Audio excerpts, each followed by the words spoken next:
Anyone?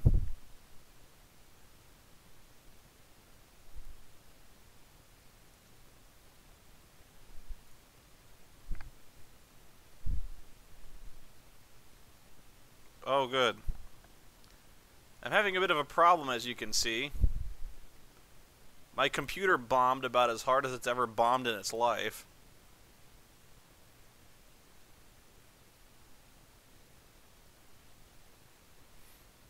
I had to reboot it. Now I can't log into Skype. I have no idea why it bombed, too. It says I can't open Skype because I'm already signed in, so I can't even talk to Brad.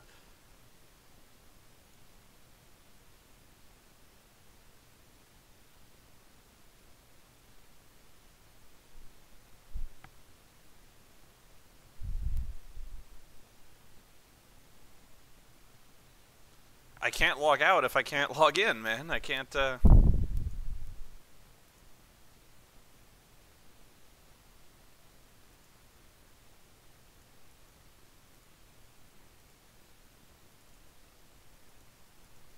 Hang on a second, I gotta do something here.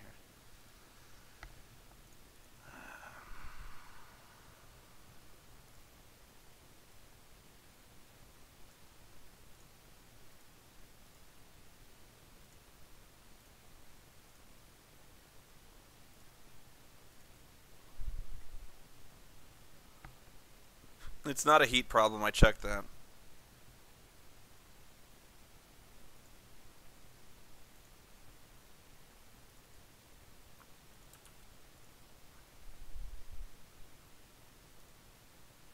Oh, jeez, I'm in, finally. Okay.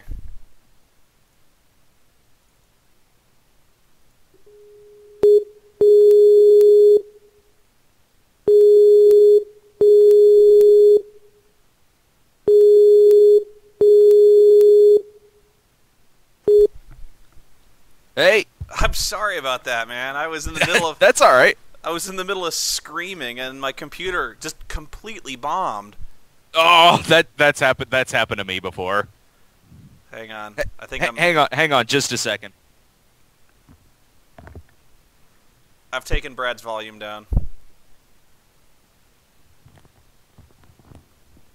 Okay, I'm back. How's Brad sound compared to me, guys?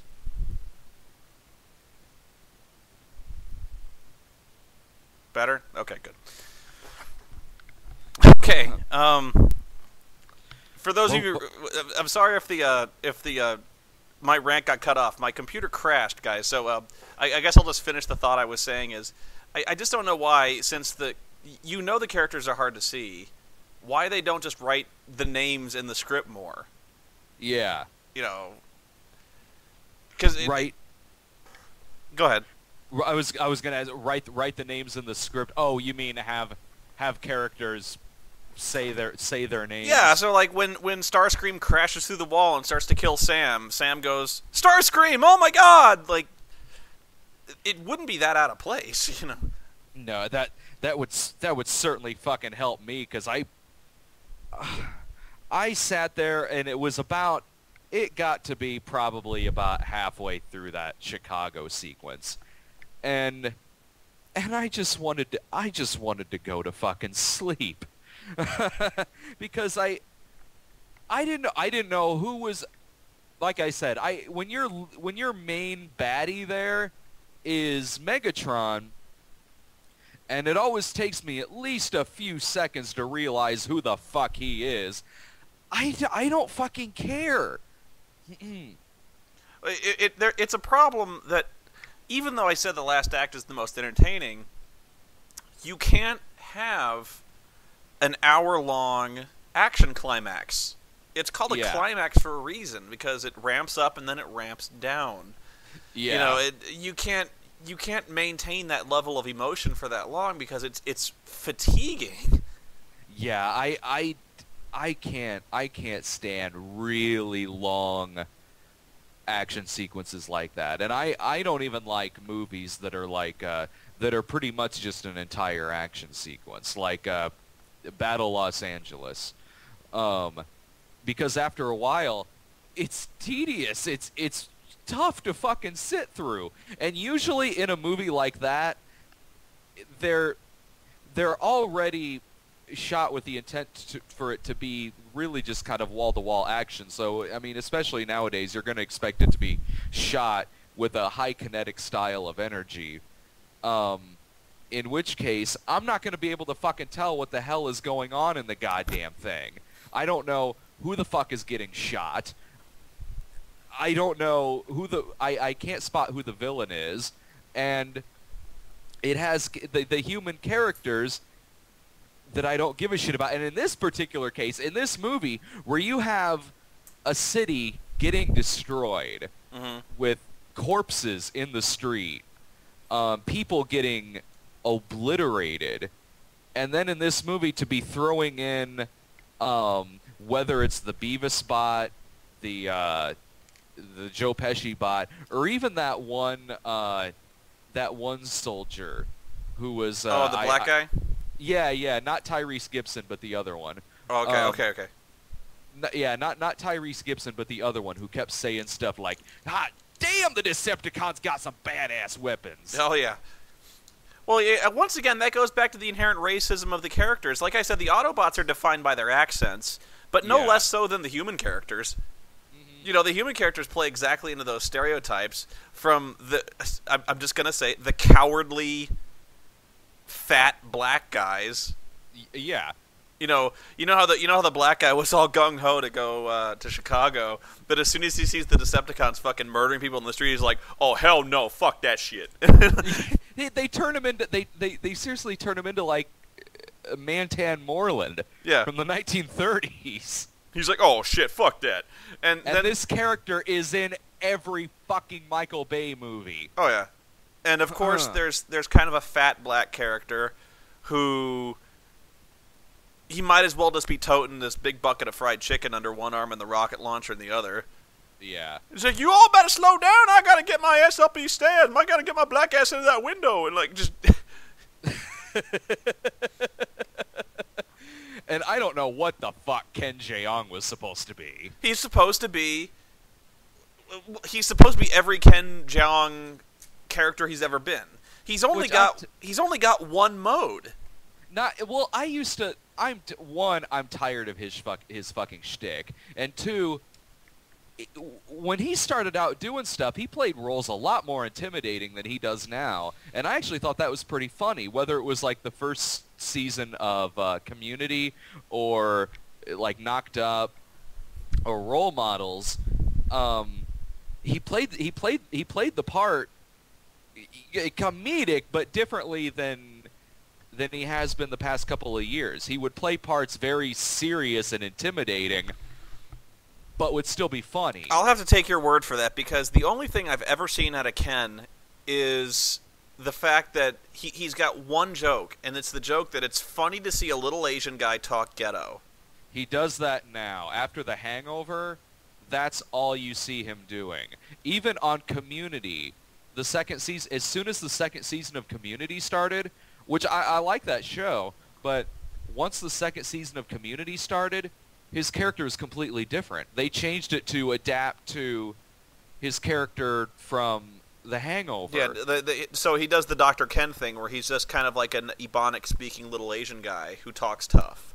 Yeah, who talks tough, who's crazy and psycho and zany and really slapsticky. When Ken Jeong was first was first doing some movies where at least you noticed him, it was stuff like Knocked Up, Role Models, and again the first season of Community, and he would play the parts straight, completely straight, and he would be trying to be intimidating, even though no character in the movie thought he was, but he was trying to come across that way. And it was funny. It was really, really funny. And after The Hangover, that's all you see him doing. And then this deep Wang thing takes that to a whole other level, where he can't even be drinking something out of a fucking juice box and not make it zany with that fucking milk box. Oh yeah. That milk box that he had in the thing. I don't know why. Seriously, it's that kind of humor. That got a laugh in the movie I was in, where he does that thing with his tongue and the fucking juice box. It got a huge laugh at my screen. What I don't understand is, it's almost like that movie was custom made to make me just kind of squirm really uncomfortably in my seat. You know, I'm just like, I'm looking around at the people laughing. I'm like, are these people lunatics? Like, this is just, it's just ugly, and it's ugly and offensive and fucked up. I could tell. I mean, I was embarrassed being in that theater. I was embarrassed that I was in a theater that was laughing at that shit.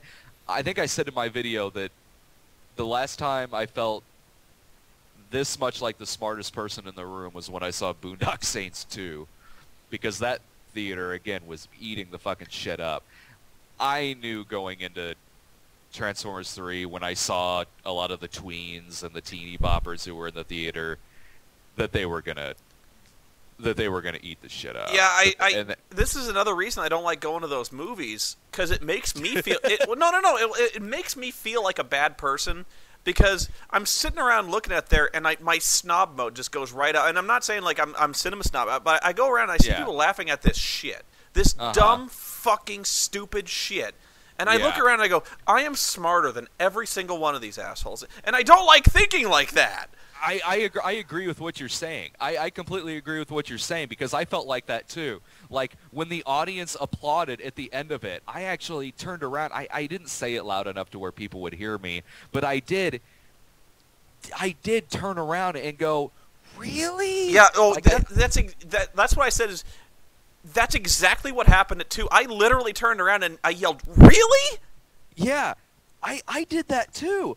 I did that with this one, and I couldn't. I had to wait, because when we shot our video for it, we were in the parking lot, like with the other midnight screenings we've gone to. We leave the theater, we go to the car, we turn the camera on, and we start talking. And I had to, because it was packed. There were 2 showings of it, and they were packed. And I'm leaving this thing, and I'm like, I can't get into it right now. One because I got to save it for the video, and 2 because I don't want to feel like a fucking dick. Because I would, if you got me started like in the lobby or right in front of the theater, I wouldn't have been able to fucking stop. Like, Jared was trying to ask me some stuff, and I'm like, I can't do it. I can't fucking do it right now. Like we gotta wait till we get to the car, or else I'm not gonna be able to fucking stop. You're gonna take the plug out, and you're just gonna keep going. What? They're gonna pull the cork out of the bottle. It's just gonna spray all over the place. Oh yeah, and like I did say one thing, because he did say like, well, I didn't think it was the worst movie ever made. And I said to him, I was like, oh, there's a fucking compliment. Yeah, it's better than Night of fucking Horror.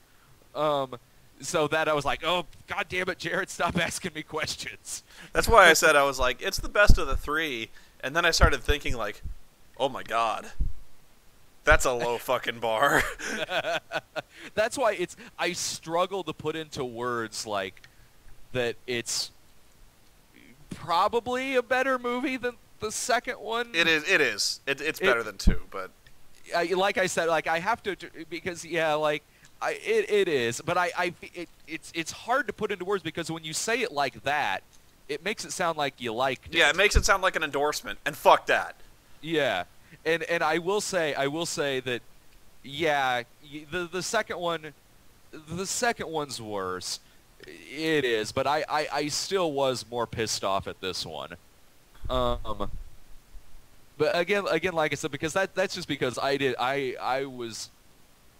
I didn't know what was gonna come towards me in this, and also the theater experience was also a lot worse this time, because when I saw the second one, it had been out for a little bit, so I didn't see it with like a big audience. Oh, you didn't see it with a really pumped audience? Okay.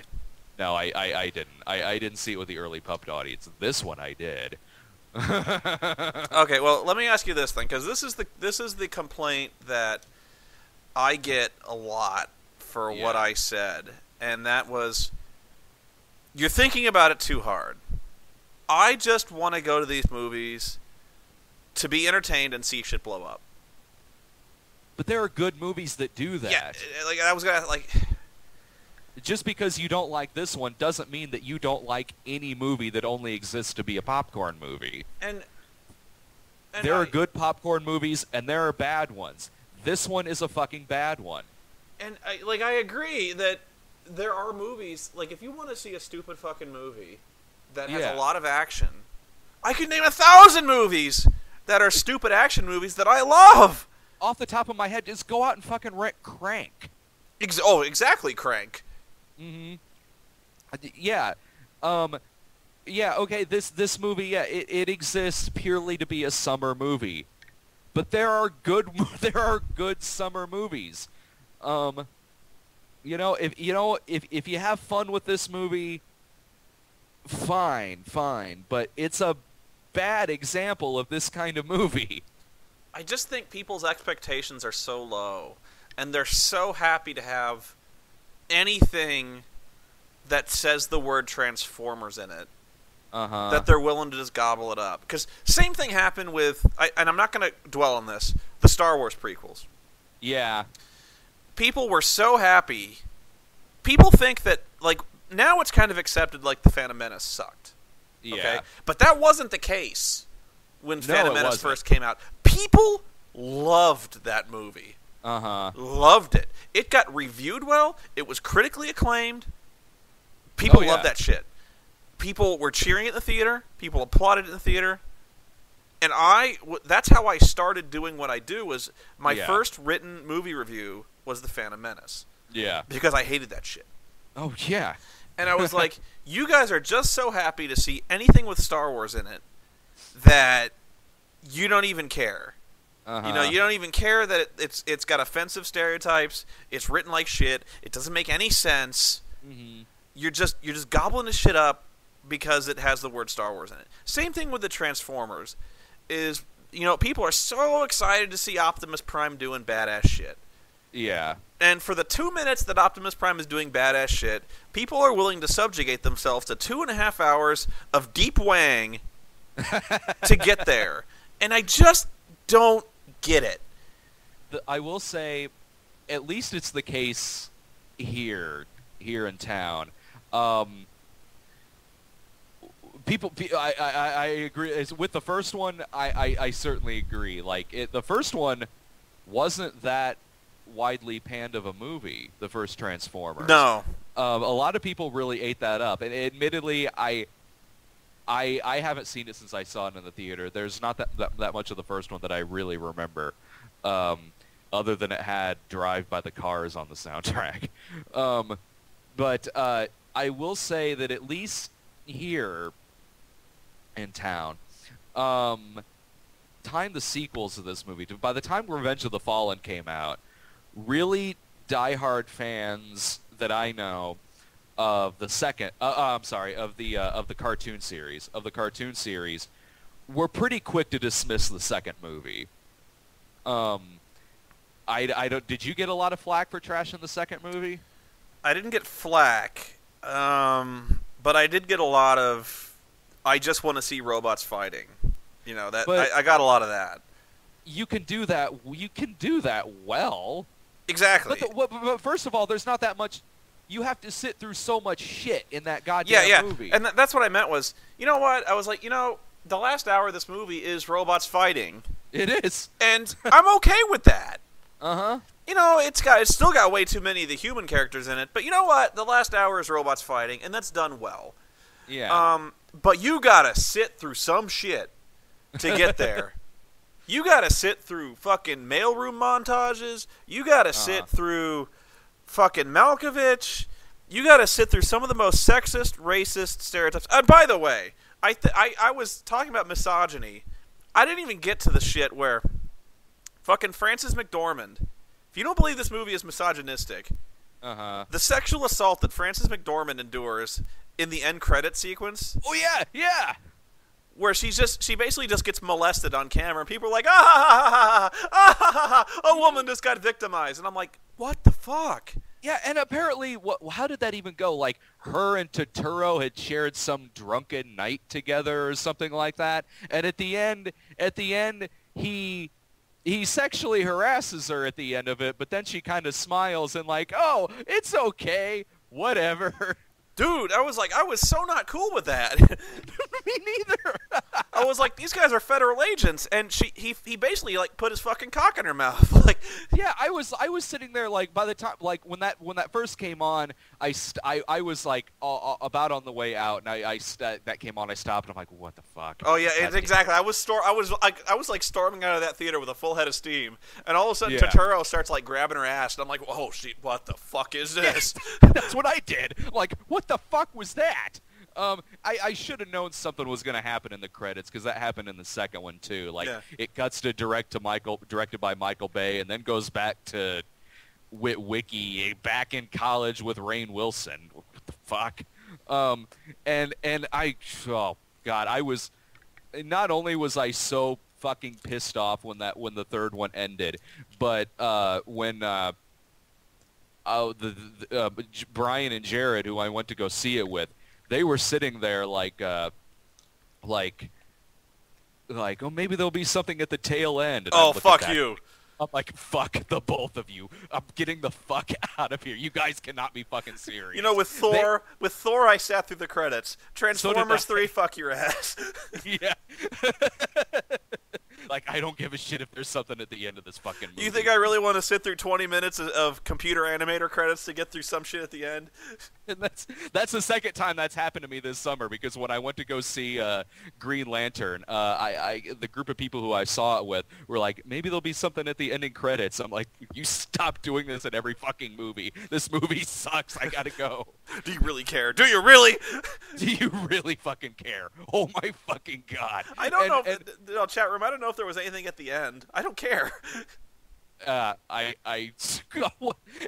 love Jared in the car saying what he said something like, I was about to say something like, I think I was about to talk about Deep Wang or something, and Jared kind of goes looks at the camera, goes, oh, by the way, audience, spoiler alert. I'm like, what fucking spoiler will be in this fucking movie? Seriously. Like, the climax is Chicago getting destroyed. It shows that in the fucking trailers. The only thing that's a spoiler, and I don't fucking care, is Leonard Nimoy turning heel, turning bad guy. Yeah, there's that, but it's not a shocking moment by any stretch of the imagination.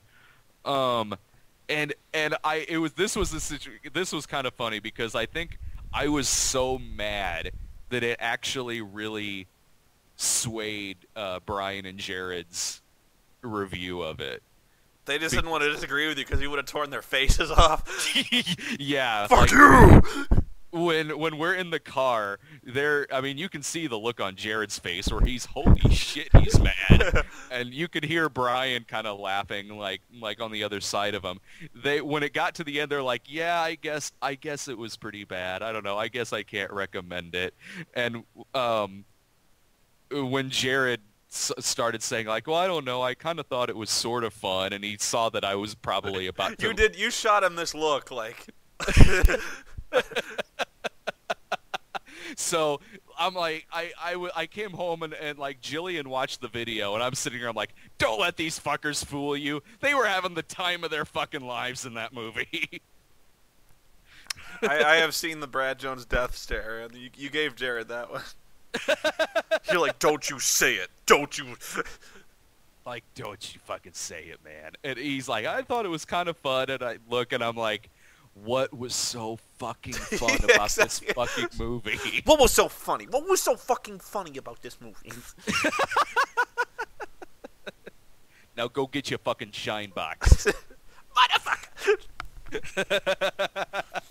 Here's your fucking pen back. Oh, shit. By the way, where the fuck did Shockwave come from? Where was Shockwave in the movie? The guy riding the fucking worm. Oh, okay. All right. Apparently he's here now. Yeah. Like, he would have really come in handy the last two movies. No, this big fucker with like a 5-mile long worm he rides around on. Oh, well, he's got this now. Is he, like, Yeah, because Jillian watched you and Miles's review with me, and once Miles had said Shockwave and Worm, she sat there like she hasn't even seen the movie. She hasn't even seen the movie yet, and she's honestly about as pissed off as I was leaving this movie. I think she's gonna go see it this weekend. Oh Christ! Don't let her do it. She actually just saw the second one, like yesterday. Did she like it? Oh God, no. Okay, because I was like, you gotta leave her, dude. It was I'm sorry, honey.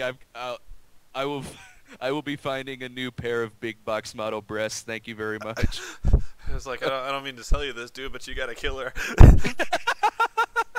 So she knew the second one was bad. She didn't want to. She's an encyclopedia of knowledge on the Transformers. Oh really? She is, oh yeah. Jesus! If I don't even know shit about Transformers, but if she's seen the first movie, the animated movie, oh my God.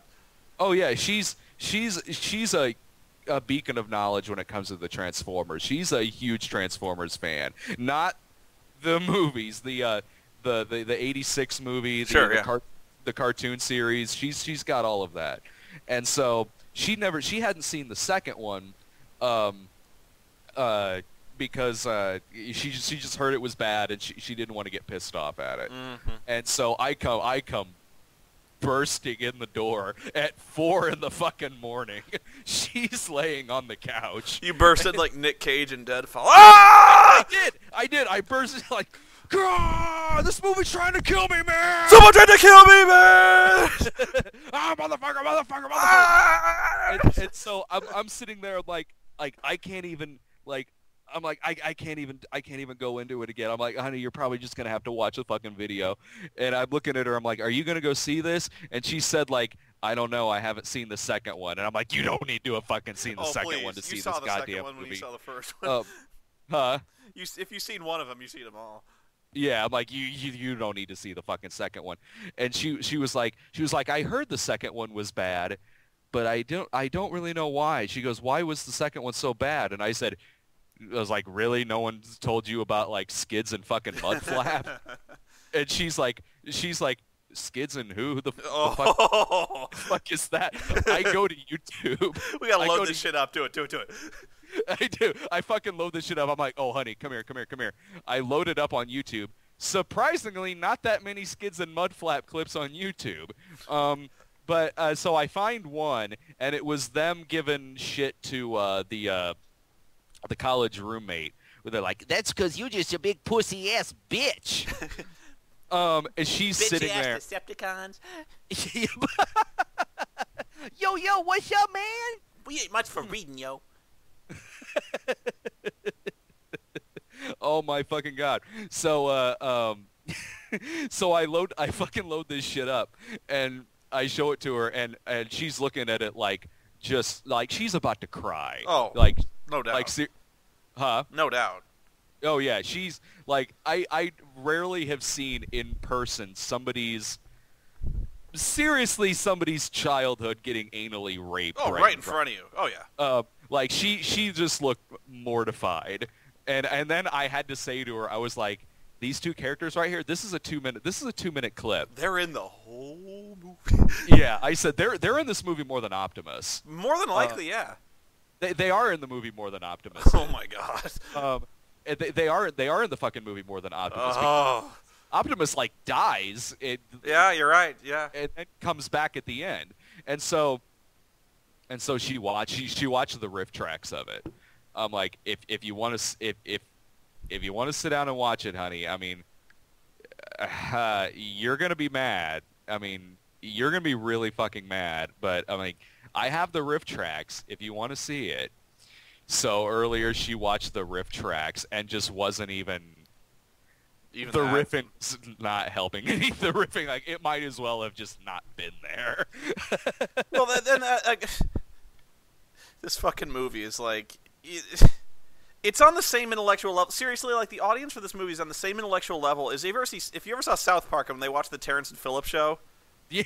It's the same fucking audience. Like, or Idiocracy when they Yeah. go see Ass. You in go the see theater. Ass. Yeah. But this movie made me mad because it deep wanged like other movies that I liked. Oh, Wrath of Khan. Right, it deep wanged Wrath of Khan. Wrath of Khan. Yeah, you and I had the same thing too, where we thought of Inception. But by the way, if you watch the trailer, if you go to YouTube and boot up the trailer, they do the Inception thing with the brrrr, yeah. brrrr. I fucking noticed that when we saw the trailer when we saw the trailer in the theater. I'm like, they're doing fucking Inception? Yeah, the building's crashing around and they're sliding around the building and brrrr. I'm like, fuck, Michael, I saw Inception. That was a really good movie. This is a piece of shit, but I didn't know that a fucking glass building like that could lean at that angle for so fucking long without collapsing. But what other movies did they deep wang in this one? They fucked Wrath of Khan. And by the way, fuck you, Michael Bay, because they really did trot fucking Leonard Nimoy in to say his line, and completely just miss the point entirely of the purpose of that line, and not only say the line, say it completely out of context, for no reason. For no reason. For no other reason than it was just Nimoy. And I was sitting there. That actually, it took me a second because I was already furious watching this goddamn thing. And I'm sitting there like a lot of this is pretty hard to take. And he says that line, he says it, and then about a second goes by, and I kind of sit back and I'm, wait, whoa, what the fuck did I just hear? I think I leaned over to Jared. I was like, did I hear that? Did he seriously say Wrath of Khan? Jared's like, oh yeah, he did. I'm like, oh, you gotta be fucking kidding me. And that's when Jared leaned back over and was like, you look like you're really not having a good time during this. I almost burned the fucking theater down at that. Seriously, if I was gonna walk out, that would be it. That would be the moment. No, actually, honestly, if I was gonna walk out, if you were a paying customer, let's just forget the fact that you're a critic, Yeah. And you were kind of seeing this ironically. Yeah. If you were just if you open up the newspaper and was like, I'm gonna see a movie, I'm gonna see Transformers 3. Fuck it. Yeah. You went to see this movie. When would you have walked out? I can tell you right away when I would have walked out. It would have been when the Chicago fight started. When it started, really.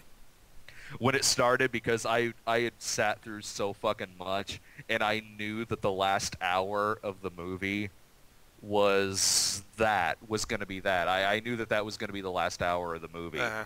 And so I was seriously sitting there like, man, I don't know if I can take another hour of this shit, because I know it's not going to be just a fight. There's going to be shit here that's going to piss me off. There's going to be comic relief that's thrown in out of fucking nowhere in context to nothing that's going on.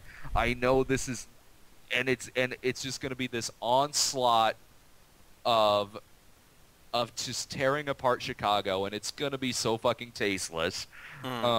So that would have been, if I was the type who walked out on a movie. I've never walked out on a movie before. Never. I've walked out of two. One was The Phantom Menace. I walked out of that when I saw I saw the premiere. Yeah. I actually walked out of the premiere. Nice. And I walked out of Corky Romano. Why did you go see that? Why did you go see Corky Romano? I don't know. I don't know why I saw that. Well, the trailer for it had some good 80s tunes on it, I guess. So I really don't know. It must have been like one of those things where nothing's playing, and I'm just like, I'll fucking go see Corky Romano. It's got the Roxbury guy in it. I walked out like 30 minutes in, but at this point in my life, I can't walk out on anything. I can't. I've never walked out on a movie before, and any time that I would be close to walking out on something, I would sit there and be like, no, this movie's not going to get the fucking satisfaction Yeah, of being... I guess it's not a fair question because you have a superhuman tolerance. I mean, you watch shit that nobody else would watch, and so I mean, I watch shit to a lesser degree, but I have walked out of movies, and I honestly don't know if I would have walked out on this one after. I don't know if I can play the same game, the same kind of hypothetical, like if I just picked this movie out of nowhere and walked in, because the moment I was really dreading were the parents. Oh, yeah. Which he's talking about his cock? Yeah. And had I not seen the parents before, I probably would have suffered through it, but honestly, if you gave me, like, if you're like, let's put this new hypothetical, like, if you said, Spoony, I'll pay you $100 if you sit through this movie... But if you walk out, you get nothing. When the parents showed up, I'd have walked. I more or less fucking do that with like Jake and Jared. I'm like, guys, I will give you $20 to go see Mr. Popper's Penguins, so I could fucking film it for my amusement. Yeah. So yeah. I think that's a better example. Like, seriously, if it just came down to pure entertainment and you were like, Spoony, I'll give you $100 to watch this movie. When she's talking about his cock, I'm like, no, fuck it. It ain't worth it. And what's the book she gave him? Girls Come First? Yeah, She Comes First or something like that. Yeah, that's it. I'm like, no. Mom, what are you doing? Oh, God damn it, Mom. I don't know what's... There was also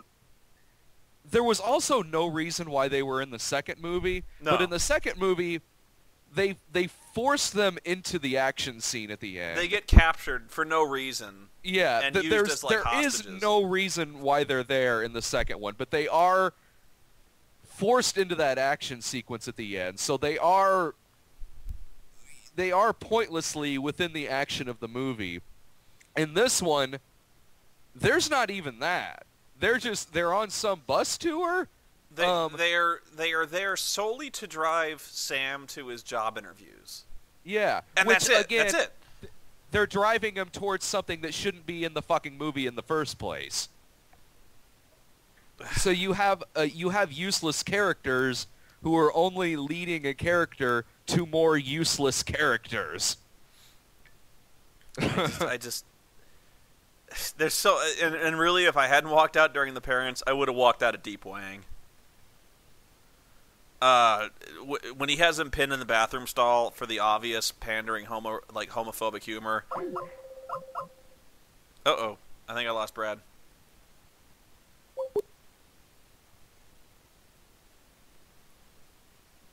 You still there? Yeah, I'm here. Oh, sorry. No, I think it's my upload. I'm streaming at the same time. I think I'm losing you. If I hadn't walked out during the parents, I would have walked out at Deep Wang. I really was digging my fingernails into the armrest at Deep Wang.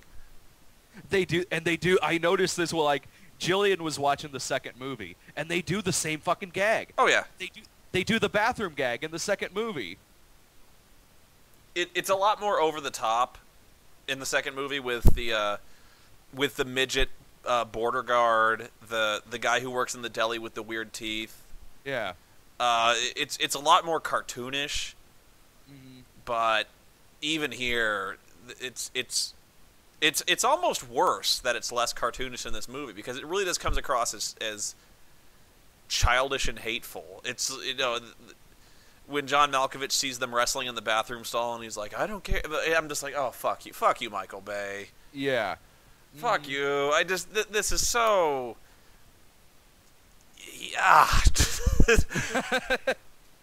The fucking Jimmy Wang. Yeah, James Wang.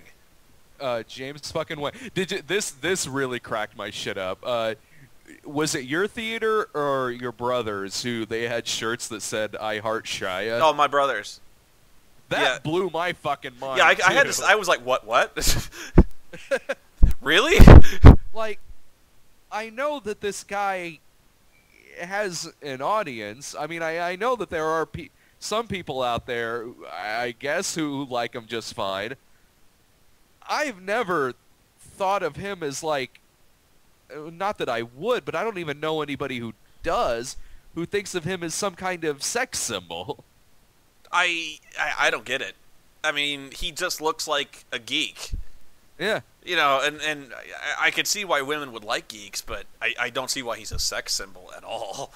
To the point to where these people show up treating him essentially like fucking Edward Cullen. Yeah, I really don't see people harboring sex fantasies. Like, even Edward Cullen, I get it. Mm-hmm. Like, I no homo, but I get it, you know? Like, I'm in a really awkward position now. Anyway, No, I know what you mean. I know what you mean. I don't even know what... Go ahead. Huh? Go ahead. I'm out of things to bitch about. Oh, fuck. What else fucking... Shia LaBeouf, he's one of those actors where I've seen him in a couple of things where he's been fine, but he's one of those actors where when he's unlikable, he's really unlikable. He is... When you don't like the character he's playing, he's insufferable. I don't think he's ever been as unlikable as he was in this movie. No, I agree with that. I agree with that. He's never been as hateful as he is in this fucking movie. Not even in the other Transformers movies. He's really, and I know we're going back to this, but if you watch the scene where he's trying to get into the Department of Defense or whatever it is, and he's talking to that guard, and he's really berating the guy, and he's acting all petulant, and he's like, I warned you, and you wouldn't listen. I don't answer to you. I answer to Optimus. And like, oh my God, shut the fuck up, you know, like. Why do the bots like this fucking guy? Why does his girlfriend like him? Because he comes across as jealous and full of rage. Because every time she sees him, he acts like a douche to her. That's one thing that really got me too. When the only human actor in your movie who doesn't completely embarrass himself and comes out of it with maybe a fraction of some kind of dignity is Patrick fucking Dempsey. Yeah, honestly, yeah. He was probably the most likable character, and he's the bad guy. He's the fucking bad guy. And I'm so not a Patrick Dempsey fan. When the only actor in your movie who comes out of it with a shred of dignity and actually plays their part fine is Patrick fucking Dempsey. Well, I'll tell you why. He's the only character, the only one, who's not comic relief. Yeah, he isn't. He's not comic relief at all. He's playing the part as a regular kind of action movie He's villain. the only character with any kind of arc and with clear motivations. And he does it well. He did it well. Now, don't get me wrong. He's still two-dimensional as all hell. Well, yeah, but at least you know what he wants. Yeah, I mean, he's playing a standard action movie villain, which in these movies is kind of saying a lot, because you don't have a standard action movie villain in these fucking movies. You have characters that only exist to do fucking comic relief. I guess my main point is this. When it comes to...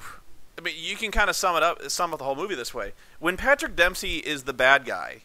Yeah. And he gets more screen time, far more screen time, than Megatron. Yeah. In Transformers! Uh-huh. You got serious priorities.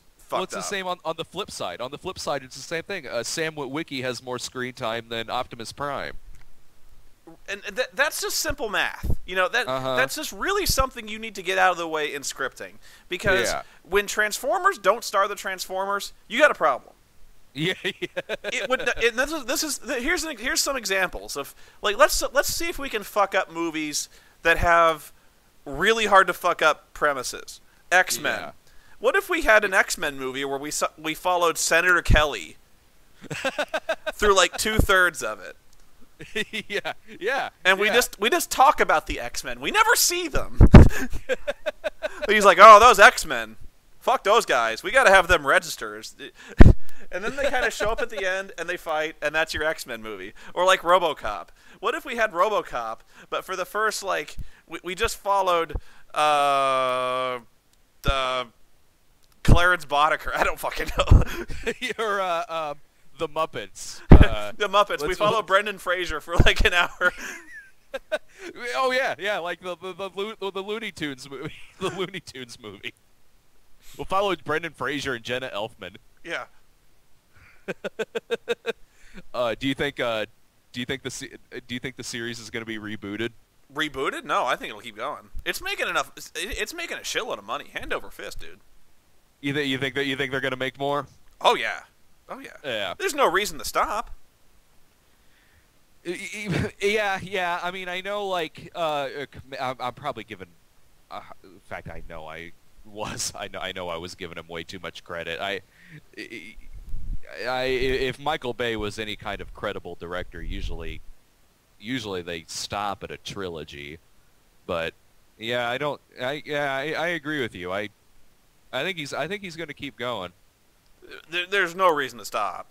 With as much money as he's demanding every film, and as much box office as it rakes in, and it's just it's from a sheer financial standpoint. If you just look at the raw numbers, I wouldn't stop. Fuck that.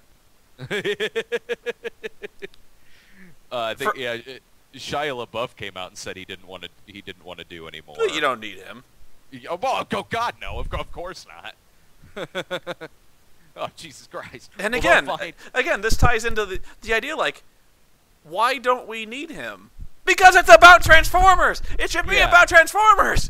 It's about the fucking Transformers, but with Michael Bay behind it. I mean, you guys put it best when you said he thinks we like these characters. Mm-hmm. So if he keeps doing them, whether or not Shia LaBeouf is in it, he's still going to throw out useless fucking human characters, and that's what the goddamn movie is going to be about. Somebody in the chat room says, describe Sam Witwicky without explaining his physical appearance or his job in the movie. I can. He's a whiny, melodramatic pissant who has a Napoleon complex and severe anger management issues. I can sum up his character.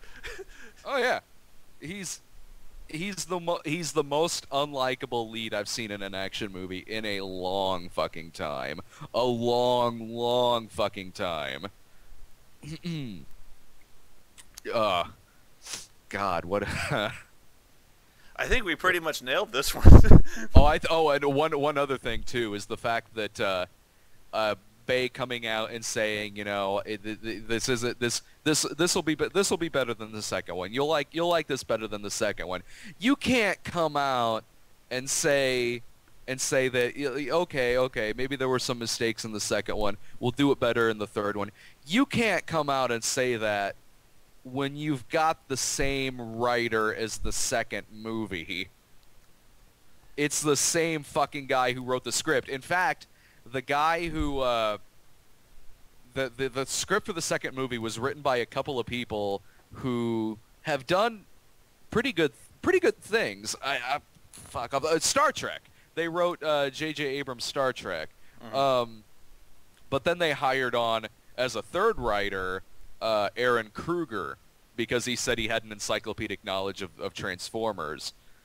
So they hired Aaron Kruger on here, and that's where you got your Skids and Mudflap from. Is this writer? Is him? That's the kind of writer he is. There was one guy who they were working on that John Carter of Mars movie, and when Transformers 2 had come out, they said, I know that most of the stupid shit in this movie is from this guy because the studio tried forcing this guy on us for John Carter of Mars, and this is exactly the kind of shit that he wanted to do with it. So, and he is the sole writer of the third movie. And now he's, I think they're now attaching him to a remake of Videodrome. Oh no! Yeah. Oh no! You take that back. No, I'm dead fucking serious. If you go to this guy's IMDb page, it says. That's one of my favorite movies. You son of a bitch! No, you like this. I don't care if you're lying. Say it's not true. Say it's not. I will say this: it's not like it's only in development, so it might not happen.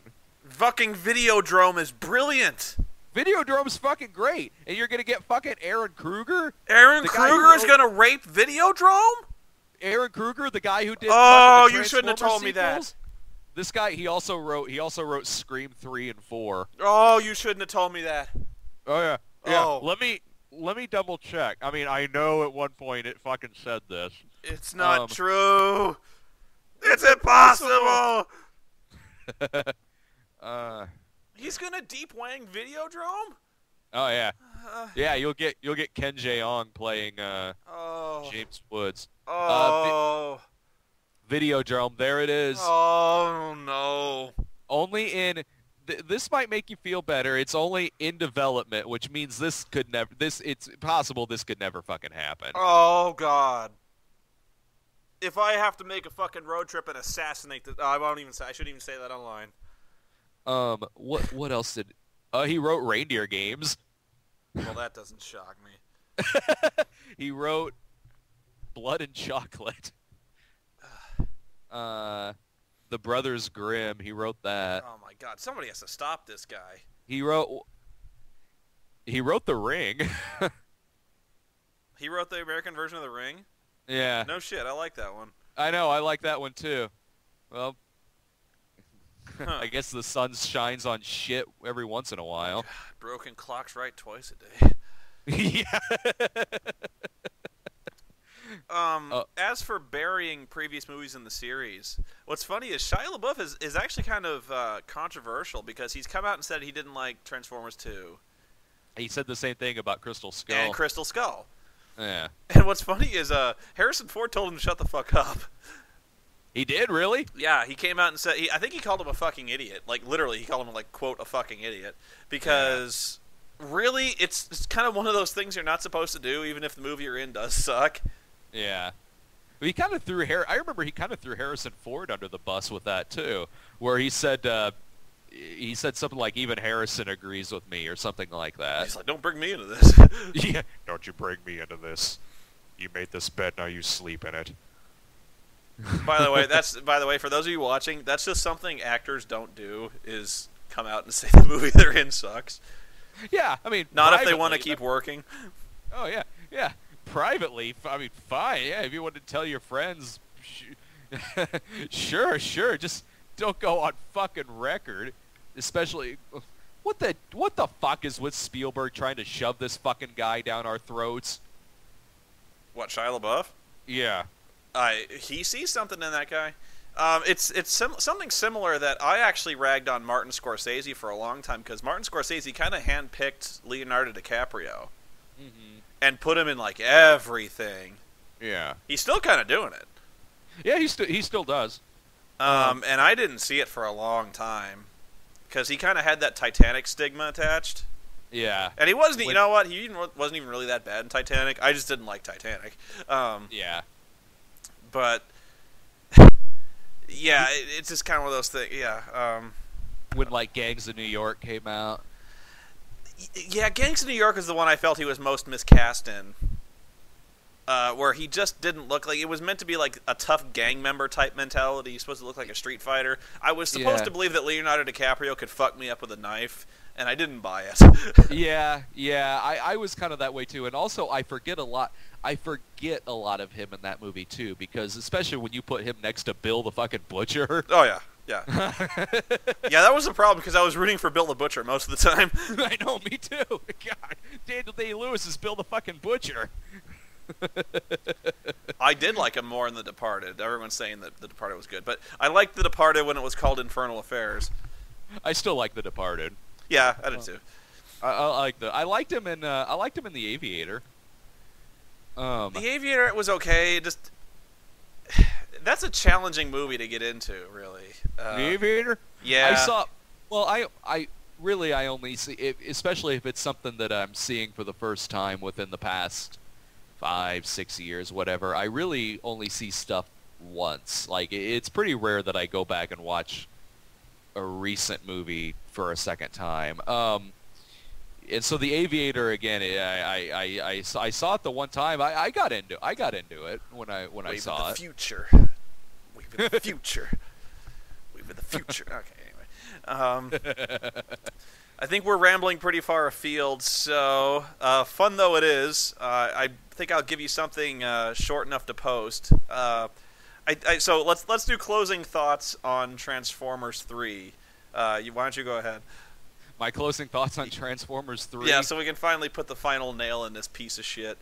Oh, it's like I said in the video. Now I know what it was like for sending my friends to go see Popper's Penguins, Judy Moody and the Not Bummer Summer, and all that other shit, because this is a movie who's made for someone who's fucking 5. You know, you'd think that, but with the amount of charred fucking corpses in this movie, the arterial spray, which by the way was new in this movie, all the Decepticons like fucking drooled. Oh yeah, what was that with the puking Decepticon? I don't know. I think that was Shockwave, really, with the drooling. But they all drooled. Uh-huh. Oh, I remember something I was going to mention. I'd never seen this before, and I don't know how transparent the villainy on the Decepticons was, but did you notice when they go see Megatron in the desert, like, there was this fucking ugly Igor-shaped looking Decepticon that was all kind of, yes, master! And I'm like, really? We've got a guy whose job is to twiddle his fingers and go, yes, master. They're Optimus. They're Castle. Yeah, I did notice that. I did. I did fucking notice that. Christ on a cracker.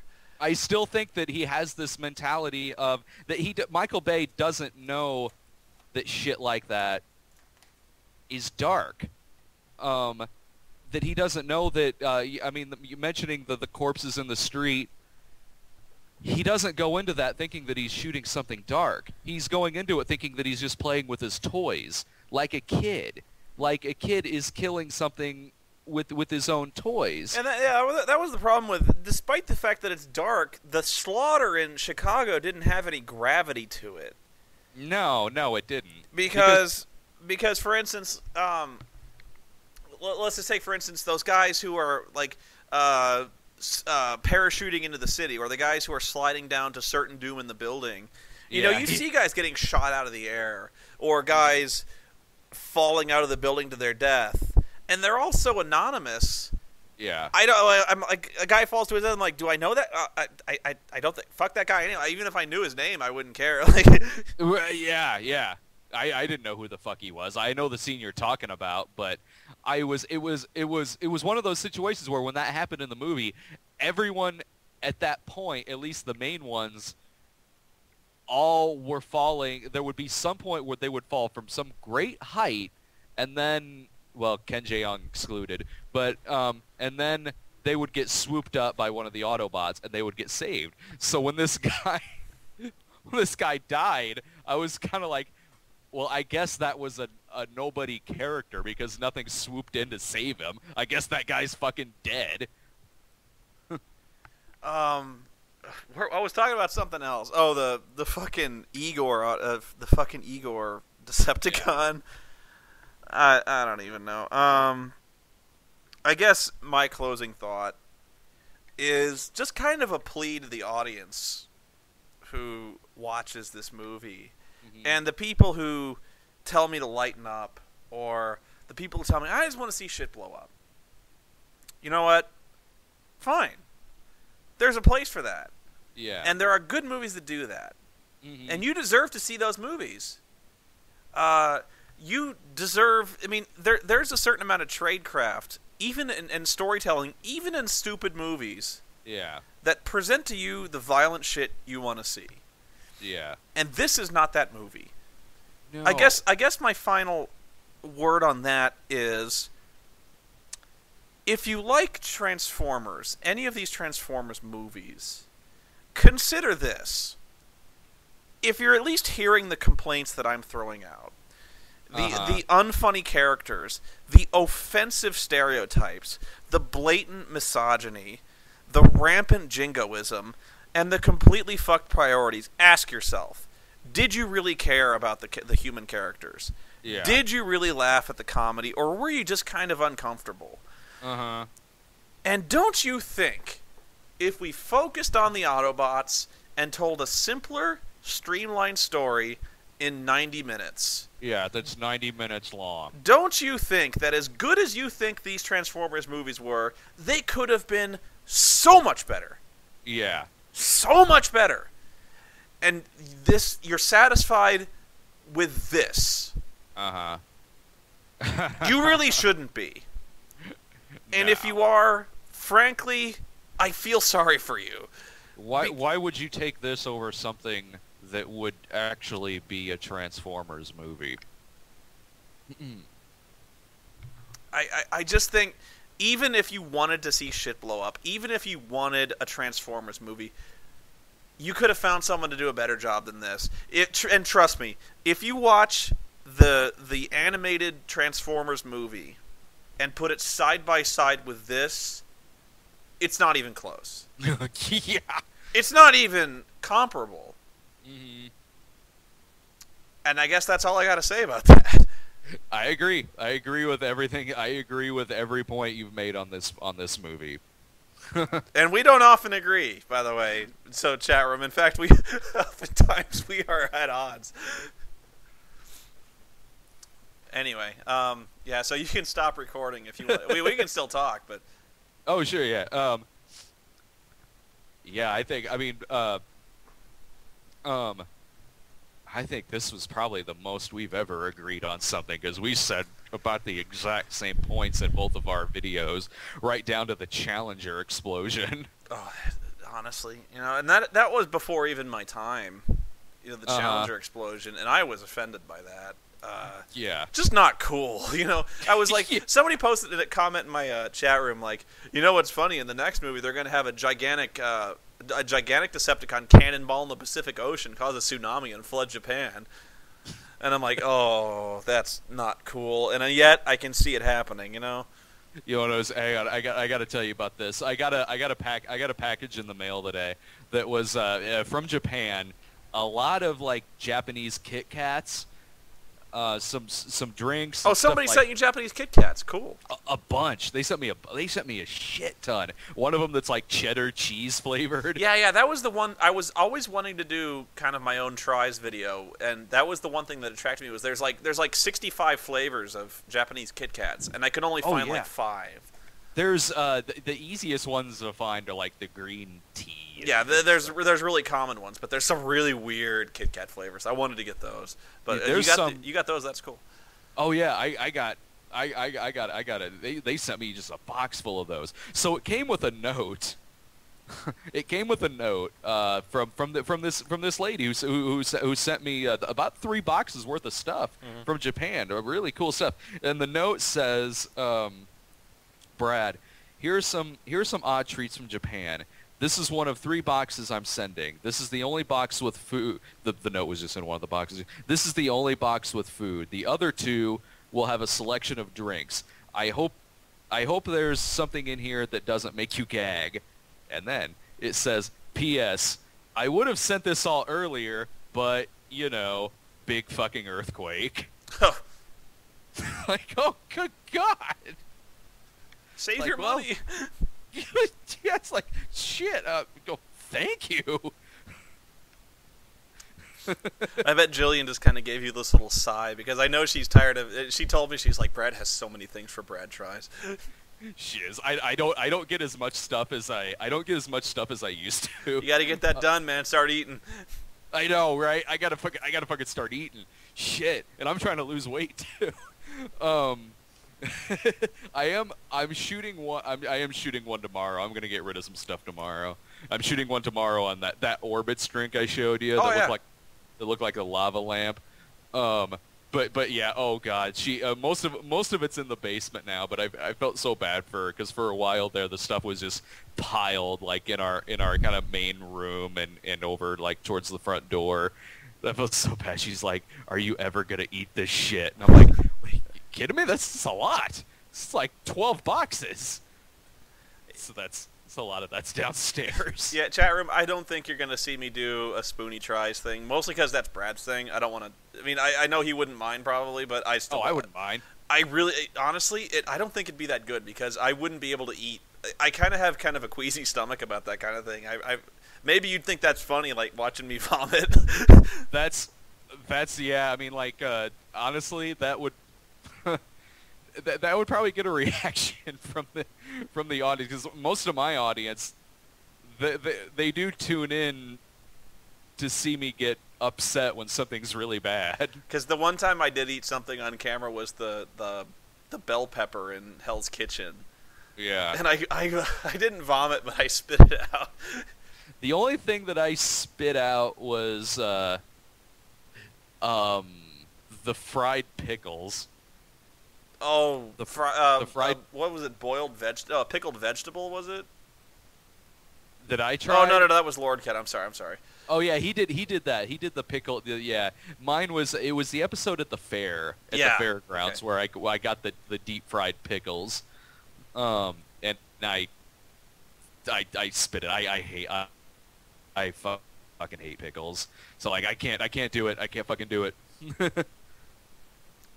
that actually kind of worked out because we were outside and I was able to just spit it on the ground. Usually I'm at home and I can't be like, well, yeah, I'm gonna spit this out on the carpet. Jillian will love that. Surstroming is the only thing I can think of that you wouldn't even put in your mouth. Surstroming? Yeah, which you know what that is? That? It's basically canned rotted herring. Oh, okay. Oh, right. It's it's really poorly preserved fish. Yeah. It's like the first ever technology for preserving fish long term. It's horrible. Oh God, I remember him telling me about that. I remember Lord Cat telling me about that, and I knew the name, but I couldn't remember off the top of my head what it was. Did you try it with him? No, he was gonna bring it to, I think it was MagFest. He was gonna bring it and he forgot. Yeah. I would have tried it. I'd have puked all over the place, but I would have tried it. I'll have to think of something. I'll have to think of something else to bring. Did you ever find out if 8-Bit Mickey ever got maced? He didn't. Because he kept asking. He was like, "Spoony, I want you to mace me." Yeah. And I'm like, "I'm not gonna mace you." He's like, Spoony, you got to do it. You got to. And I'm like, "Why?" He's like, "It's for a video." Yeah, because I remember you were trying to talk him out of it, or at least give him like a realistic explanation of. Oh, it was like, you think you're gonna get maced? It's gonna be 30 seconds. It's gonna be funny. I'm just like, serious. This shit soaks in your skin. It's gonna be with you all week, and you're gonna be fucking pissed off. He's like, I don't care. Let's do it. How many times are you gonna do this with friends? And I'm like, I'm not gonna mace you, Mickey. I couldn't have fucking done it because when you mace somebody, some of it still gets on you. Yeah, I mean it's a spray and it gets in the air and it gets in your face, and I'm like, I don't want to. Even if we're doing it outside, I don't want to mace myself. He was gonna have Holly do it, and Holly was gonna do it. I think she was really looking forward to it. She was gonna do it, and then like on the last day, he had some second thoughts. He had some second thoughts. I think he kind of realized that it really was gonna suck. Well, when he first asked me, we still had like a day of shooting to do. Yeah. And I'm like, well, first off, I'm not gonna mace you on the day we have shooting tomorrow. Oh yeah. You're gonna look like a fucking drug addict the next morning. Your eyes are gonna be all bloodshot. Like, what the fuck? Yeah, like hungover Peter Pan. I still don't know what like. If it was just a video where it's like 8-Bit Mickey gets maced. I honestly don't know what the point of it was, but that's what I was about to ask because I can't remember what the context was. I kept asking him. I'm like, why do you want me to mace you? And he's like, it'll be funny. And I'm like, yeah, I don't care. 8-Bit Mickey tries mace. I don't know, maybe I should have, but I was like, I like you, Mickey. I don't want to mace you. You know, right? It'd be like Tom being like, Spoony, kick me in the nuts as hard as you can. I'm like, I don't want to kick you in the nuts. You're my buddy. I can't kick you in the nuts. God. Oh man. Somebody said they're sending me some foreign chocolate bar that's called Sallow. I'm wondering if this is gonna be chocolate. You got to recreate the scene then, where you got that big. You open your mouth and you got the chocolate all around. Like, Yeah, quick, show me a shit-eating grin. Oh man. So did you get any? I haven't read your comments on your site. Did you get any feedback on Human Spider? Oh yeah, it was really positive. Okay. Yeah, it was really positive. Yeah, it got a good amount of comments. I can't remember what the total was, but I mean for my site it was really good. But yeah, again, like yours, people thought it was a real movie. People thought we were actually gonna make it a movie. People thought it was a real movie. Like oh no. that it was that we had made a 90-minute movie on the Human Spider, because I started getting comments. Like, when are we gonna see this? Huh? When are we gonna see this? Right? Yeah. Oh man, I can't wait till this comes out. Holy shit, this is gonna be so good. I think we worked that joke for all it was worth. 90 minutes would have been pushing it. God, it would have been just a comedic reenactment of the movie. I guess we could have gone like shot for shot with. I guess it really, all it would have really cost us is time. I mean, the first one's not exactly an effects movie. It really wouldn't have cost us anything, I guess. I guess given time, I could have written like a Zucker style parody of that kind of movie. Yeah, something that's really off the wall. With I really would have kind of made it almost. I hate to say like what Freeberg and Seltzer want to do with their movies. Yeah, which is basically rip off the Zuckers. With kind of like Airplane. I can imagine doing like a genre film that's kind of wacky like that. But I don't know. I still wouldn't use Human Centipede as the basis for that. Are you gonna do anything with the raw footage? I got the outtakes. I haven't posted those yet. I keep putting Suburban Nights. I kind of thought it would be weird if I put Human Spider outtakes over that. I do have outtakes. It's like it's like 4.5 minutes. It's not maybe as many as you'd think, but nice. Like the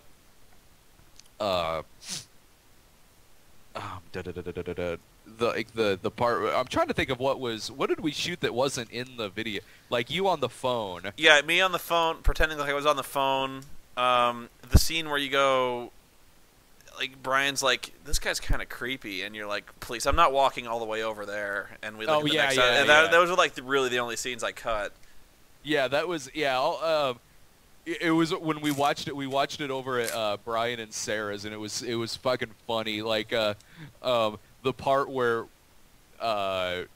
you say feed, and Brian is grabbing the grass. Like Sarah was sitting there like just like, good God. She goes, I'm sorry, that's legitimately disturbing. Like yes. I was actually kind of worried though. Continuity, the shot continuity is kind of wacky, where I'm dancing around in the background, and then when you're doing the reverse tug of war, I'm just kind of standing there. So the continuity is not great. I should have really backed out of the shot. I really should have backed out of the shot when I did that, but it's not too bad. Yeah, I didn't notice, and Brian is huge on like continuity, and so he notices shit that I would never notice, and he didn't notice it. What else? Oh, I never did say Human Spider first sequence. I should have thought of that. First sequence. But yeah, there will not be a Human Spider movie. Well, even if you decided to make one, at least you know now I have no fucking shame. It would not be a good movie, guys.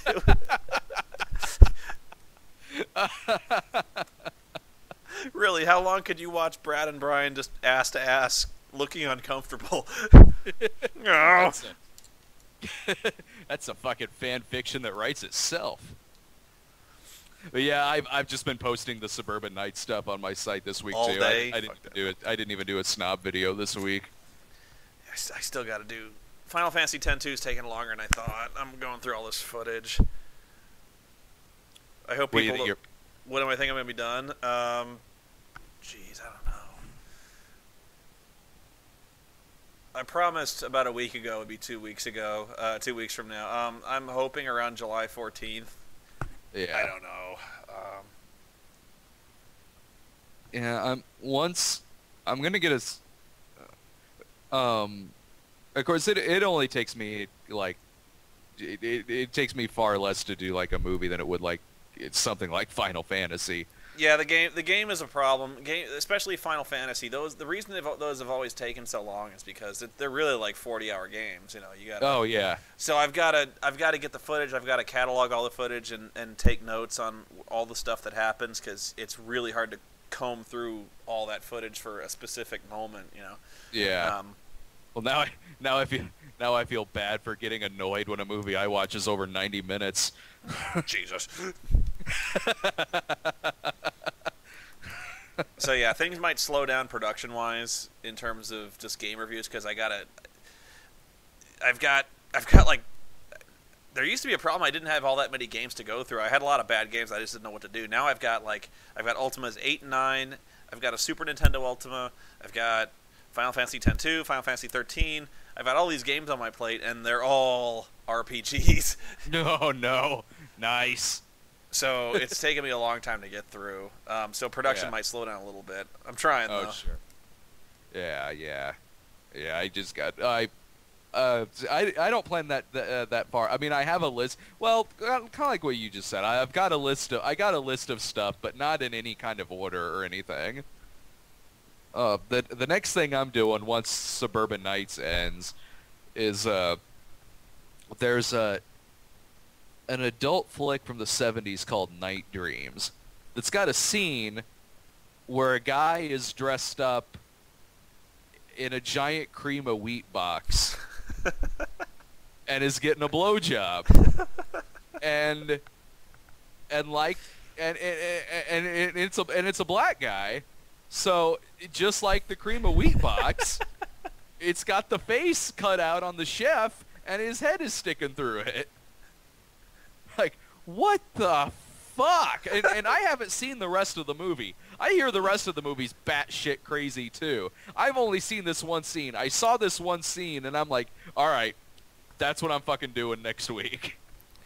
Yeah, Con Bravo. I gotta get. I think I promised I was gonna do a game review for Con Bravo. I don't think I'll be able to do that, but I will have, if nothing else, for Con Bravo, I will have a movie based on a video game review. That I can do.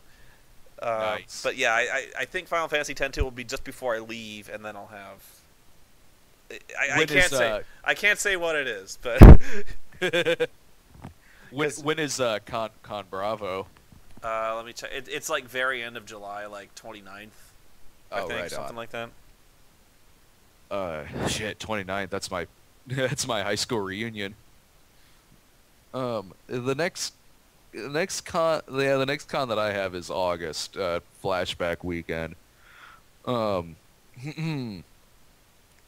I don't really have too much coming up in the way of that. Just that in August. Yeah, I got a couple things this year. I'm still trying to work out. There's a thing in Austria which I was invited to. I don't know if that's finalized yet, so I can't keep saying I'm going to it until it's. Nice. That's a long way to go. I really don't know if they're going to Yeah. fly me out there for yet. So I don't want to say 100% for certain I'm going. But that would be fun. I've never been out of the United States except when I went to Mexico one time as a kid. I've never been out of the United States. I don't think I could. I don't think I could be on a plane that long. I really don't. Like for me, oh god, me with my huge ass fear of flying. Oh my fucking god. Statistically speaking, it really is the safest way to travel. It's true. It's true. But in my defense, I also really don't like being in a car. No, I know you don't. So I do. I am legitimately terrified of most forms of travel, except the train. I love the train. You should watch Unbreakable. That'll fix you. I did see it. I don't like trains anymore. I did in Unstoppable. Unstoppable as well with Denzel Washington. The train won't stop. I gotta stop the train. I'm saying Under Siege too. Well, nothing bad's gonna happen to you on a train with Steven Seagal. Exactly. I could totally outrun two trains colliding each other. I honestly, my biggest worry on if there's a flight to Austria is what I'm gonna do. Boredom, really, is just trying to keep myself occupied. On the plane? Yeah. I mean, I've got books, I guess, but I'm gonna try. I guess I'm just gonna bring a whole roll of DVDs and try to find some way to bring my laptop. Oh yeah. That's what I do when I'm on when I take the train. Usually, a lot of times I sleep on the train because I tend to get like an early train out, so I can just go right to sleep. Like oh god, yeah. When I go up to Chicago for Flashback, it's on a Friday. I got to take like a 6:30 train, cause I've still got a midnight screening, for. Fuck, I don't even fucking know. It's mid-August, so it's probably something terrible. Oh, dude, this week I was looking at what comes out today. It's like Monte Carlo and Larry Crown. Oh. We didn't have to do those because the theater here that normally shows that shows all the midnights, those movies didn't go to that theater. They went to the one over on the east side. Which sometimes shows midnight showings, but not for Larry Crown and Monte Carlo. Wait. Chat room. What can't I have on my laptop that I could get arrested for? I don't have, I don't think I have anything illegal. Gonna bust out this copy of a Serbian film. Like, if you're talking porn, I don't have any porn. Kitty porn? I don't have kitty porn on my computer, okay? Jesus Christ. God. I'm going to pop in some classic Tracy Lords. Thank you very much. You know what? Seriously? Vanilla porn occupies me just fine. I don't need to get weird. No wonder you never asked to borrow my copy of Caligula. Oh, I've got Caligula. I don't have the Blu-ray, but I have Caligula. I think the movies next week are it's Horrible Bosses and The Zookeeper. Oh. You know something? The Zookeeper actually does not look horrible.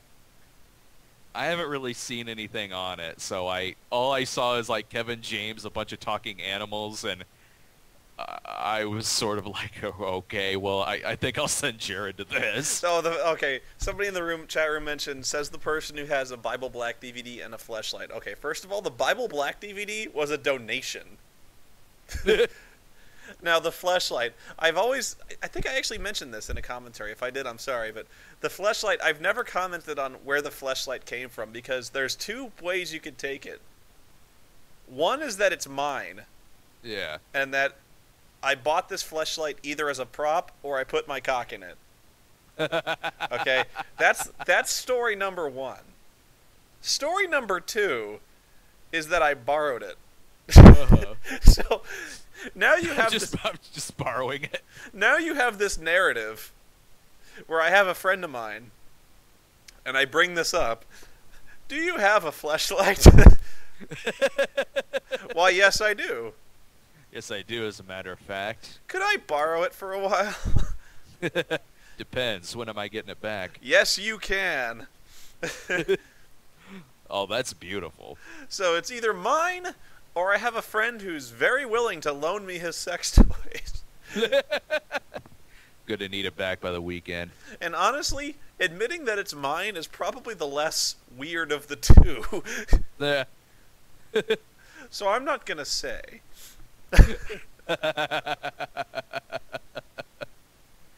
Usually, yeah. Usually, when I get asked about something that's in the background or something, it's my wife's.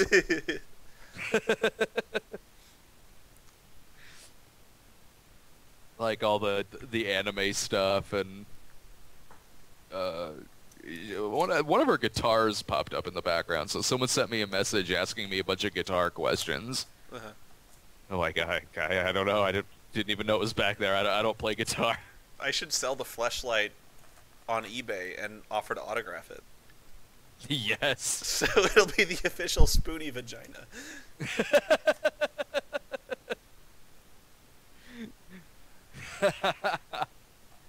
Oh, brilliant. I'm not saying it's mine or not. If it's a friend of mine, I can just offer to buy it from him. Right? Exactly. I'm such a dick. I'm selling my friend's shit. I'm selling my friend's vagina. He's gonna fucking kill me. Did I tell you? I told you this. Because I think I saw this before you came to town. The mall that had the Miley Cyrus blow up doll. Yeah, you told me about that. Oh God. Should have bought it, dude. I should have fucking bought that because I do give people stupid shit like that for. I had a friend of mine. It was their birthday, and I got him a talking turtle action figure. Oh shit! Really? Yeah. Oh. I got him a talking turtle. One person I got him the entire VHS box set of Highlander the Raven. One person I gave a giant wall-sized poster of the Black Power salute at the '60s Mexico City Olympics. Just whatever the fuck I think of off the top of my head. I gave one person a set of Irate Gamer DVDs. Oh, man. Look at all these breakfast cereal flavors. Holy shit. The balls that guy has to make DVDs. I could never get away with that. Neither does he. Like, a friend of mine put on the DVD, and all the copyright shit is still on there. You think for a second I would get away with that if I tried to do a DVD with the shit I do? Fuck. Oh, fuck. Oh, I had to take down my Grizzly 2 video. Oh, it got flagged? What happened was, and this one I sort of understand. I mean, I got a really nasty email from the lady who produced it. Oh. And it's the only fucking movie she ever produced. She was vicious. She was really, really mean. Anyway, saying like, she's like, take it down, blah blah blah. And then she got my phone number. She called you? She did. She left me a voicemail. Oh man! She left me a fucking voicemail. She was much nicer in the voicemail. The voicemail, she was much nicer. So I give Michoud a call. I'm like, you guys kind of went through this with the room, and the problem is, and this is why it was a gray area, is because Grizzly 2 was never released. Mm-hmm. Grizzly 2 only exists on bootlegs. It somehow got leaked out. I don't know how, but it's really easy to find. It's fucking easy to find. There's clips of it all over fucking YouTube.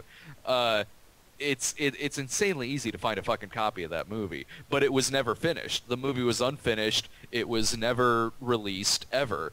So that was more so this lady's problem with it, is because like only she can screen this movie, blah blah blah, all of this. So I was like, this is kind of a gray area. I don't know about this. I kind of just want to take it down and leak it on YouTube.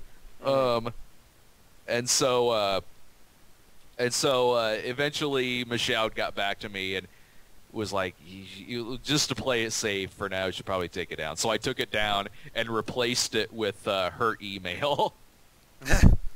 Like the email that she sent to me is now in place of the Grizzly 2 video on my site. I wonder if I downloaded that when I still had time. I want to check now. I downloaded a bunch of... By the way, do you know how to download videos off Blip anymore?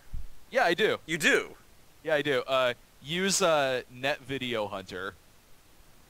Hang on, let me make a note of that, because I'll forget. I believe, yeah, like netvideohunter.com or something, but that's that's how. Yeah. Sorry, I have a notoriously bad memory, so... Me too. Okay. Still, I wonder if I got this video. I downloaded a bunch of stuff. Grizzly spin up. I saw that they changed the thumbnails for Suburban Nights.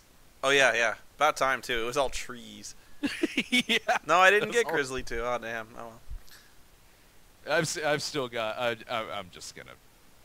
I'll leak the thing onto a anonymous YouTube I got page. Wanda the Sadistic Hypnotist. Forgot. Oh about God, that's an early one. Yeah. Oh shit, yeah, Wanda the Sadistic. Good God.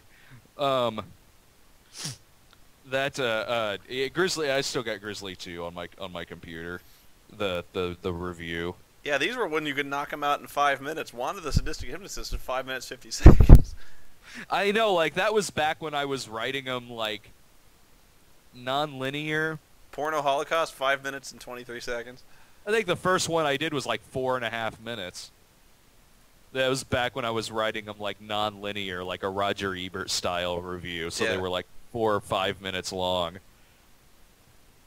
Eventually, I'm like, I should really show some more shit from these movies. One I really liked before, I didn't realize, was when you did Friday the 13th, A New Beginning, which is only like 5 minutes long. I was like, wow. Oh yeah, yeah. I gotta get some use out of this Jason standee that I have. Yeah, that was when the remake came out. Or no, wait, maybe it wasn't. Or was it? It was either when the remake came out or it was a Friday the 13th, or like it was a Friday the 13th on the calendar. I honestly, I think it was when the remake came out. You like that movie better than I did, because I didn't like that fucking movie. The remake, I hated the. Oh, you did? Remake. I thought. Okay, you liked Nightmare. Yeah, Nightmare I liked. Did you like that one? I did. I liked it more than almost everybody else did. Nobody else liked that fucking movie. I did too. I thought that movie was relatively intense. I don't know what it was, too. I think people just saw it as unnecessary. That was it. I've even debated that movie and even gotten people to say that they merely don't like it just because it's a remake. Like, and I get this. I really do. I mean, they didn't like it because, honestly, what was wrong with the first one? You know, I get that. Trust me, I get that. Uh-huh. Yeah. Because really, I honestly, and this is where we really differ. I hate Nightmare on Elm Street 2. Oh, that one's my favorite. I know. I hate that. That's a piece of shit, that one is. It's the best. But I really like 1, and I really like 3, which I think is the Dream Warriors. Yeah. And yeah, I like 3. Probably my favorite is New Nightmare. New Nightmare, yeah, I really like New Nightmare. Really, the ones I didn't like were 4, 5, and 6. Yeah, I didn't like those. And that honestly, that might be why I liked the remake a lot, because it wasn't. I mean, it had some dumb stuff in it, but it was overall a dark movie. It wasn't really fucking slapsticky and stupid like 4, 5, and 6 were. Yeah, they really wanted Freddy. They really turned Freddy Krueger from kind of a killer into kind of almost a comedian. Like, yeah, well, a comedian, a cartoon character that just kind of whacks people who deserve it. Yeah. So that's one reason why I did like the remake, that it was back to being really dark as shit. It was dark, but I guess it was just such a jarring shift from the first one, because the first one is about a guy who kind of infiltrates your nightmares, and the second one isn't about that at all. With the second one, I excuse me. With the second one, I liked it was different. I mean, it still to me felt like a fine sequel. If you're just going from 1 to 2, it did something different. A lot of sequels do something different. So that one didn't bother me, that he was trying to possess this guy and then break out of him and then get into reality. That didn't bother me. That didn't bother me at all. Honestly, I'm lightening up on it now that I've seen what fucking horror's coming down the pipe with the remakes. If they I am seriously gonna lose my fucking mind if they do Videodrome with Aaron Kruger. Yeah. I am really gonna lose it. That thing's been in development for a while. Another one, Escape from New York. Oh, fuck that. If they do that shit, I don't even know what I'll do. I'm not even gonna fucking see. I don't even know. I don't even know if I could bring myself to fucking see it. Oh my god, they're doing war games. Yeah, oh yeah. Oh. I just heard about that the other day. They're doing war games. You guys gotta stop telling me this. Stop! Don't even tell me this. They I remember years ago they were going to remake The Warriors, and that thankfully. Oh, don't do The Warriors, please, God! Don't do The Warriors, dude. Years ago they were going to redo The Warriors and make it like an L.A. street gang Bloods versus Crips type movie. Oh no! Like it sounded fucking bad. You know, ironically, the remake of Highlander is the one I don't have a problem with. I really don't care. The remake of Highlander, like, the only thing that I was like, oh, really? It's from the guy who did, like, the XXX movies? Alright. Because, seriously, after The Source, you could not hurt me worse. Yeah. It's not possible. And I even sort of, like, because it's written by the lady who wrote the Twilight ones, right? I don't care. It can't be worse.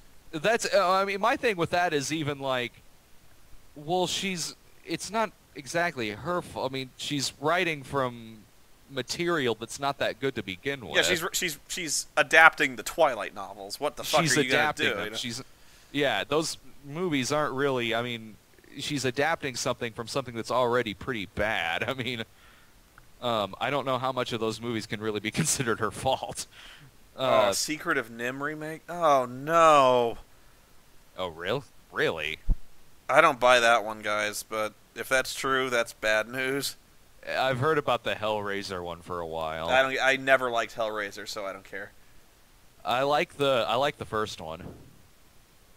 There was one direct-to-video one that I liked that had Dean Winters in it that I really liked a lot. But yeah, Inferno. Yeah, I think is which one it was. Footloose. Which one was Footloose? I always get that confused with Dirty Dancing. The Kevin Bacon one? Bacon. Okay. Yeah. Footloose? Oh, come on now. You could not possibly capture the same magic that was the tractor race.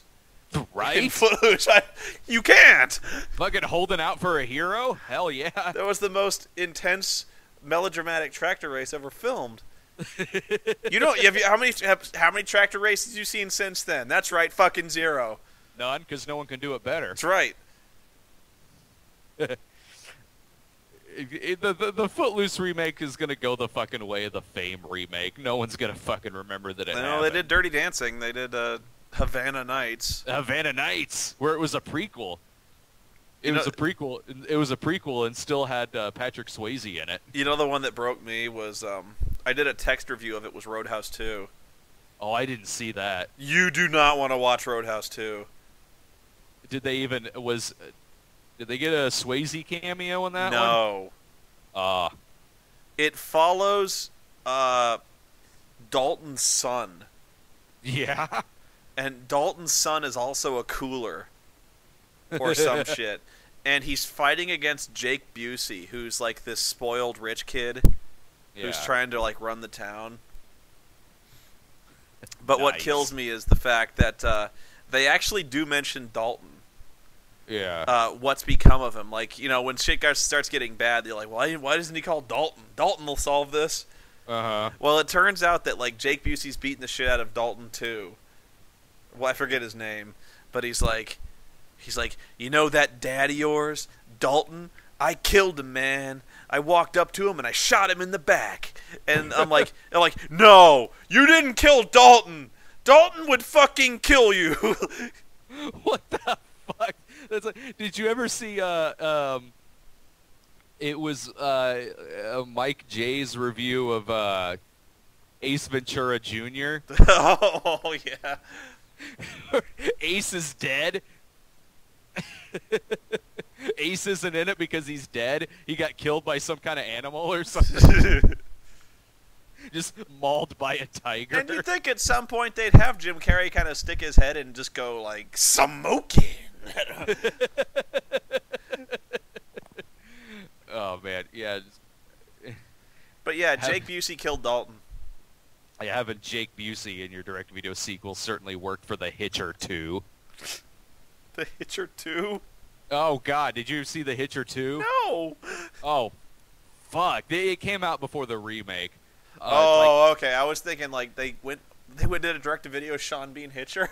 No, it came out like a year or two before the remake. So not long before the remake, but the second one is they got C. Thomas Howell back in it again. Uh-huh. And it's Jake Busey playing the Hitcher, but he's playing the same Hitcher as Rutger Hauer. Oh, that's but bullshit. He's a demon. It explains his character. They go actually explain. Okay. Yeah, they explain. They say that he's like some kind of demon or something like that. So he comes back. He kills C. Thomas Howell halfway through the movie, and the rest of it is him squaring off against Kari Wurr. Oh God. Because she plays like C. Thomas Howell's girlfriend or something in it, and so the rest of it is those two squaring off, and it gets like he gets blown up by a truck at one point, and then comes out like half his face is charred, and he's still shooting at her. Jake Busey is not really an intimidating dude, It's fucking terrible. Oh yeah, especially when you go from Rutger Hauer I to know. Jake Busey. That's a step back. Good God. Kari Wurr keeps popping up in the shittiest movies I'm noticing. Beastmaster 2 and this. God. I even forgot that was Kari Wurr until your review of it. I mean, the last time I saw that movie, I was a kid, and at the time, I didn't know who Kari Wurr was. So I completely forgot that was even fucking her. Hang on a second, I want to stream something. I'm tired of this black screen. Hang on. We're still trying to get Wingshauser for Radiodrome. So, Cinema Snob, want to review something else with me? Are you okay? Are you okay? I'm so sorry. Oh! Woo, so sorry. Come here, give us a hug. I like how I cross my arms, like I'm trying to play it off like, oh, I hope no one noticed. It's like, woohoo doo doo. What you should have said, oh my god. And here's what was, Film Brain was sitting by the camera, and he had a look, the shocked look on his face. He probably would have looked just as shocked if I hit his mother. Like, he was just like this is like I might as well have shown him a snuff film. Like, he looked that shocked. And anyway, and Mars Girl was sitting over at the table in front of the other bed, and she just looked like she was trying not to laugh. They're like, oh god, I'm so sorry.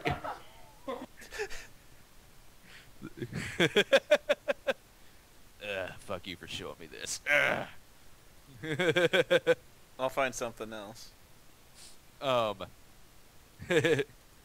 I was saying that as if I was saying that to Lupa. Fuck you for showing me, what do we review? Oh, Sherlock Holmes.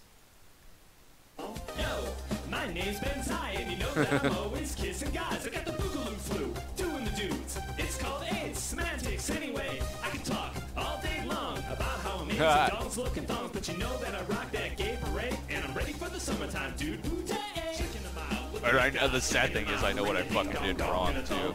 When I did it the takes before, I used, my left arm. Yeah. You didn't judge the distance.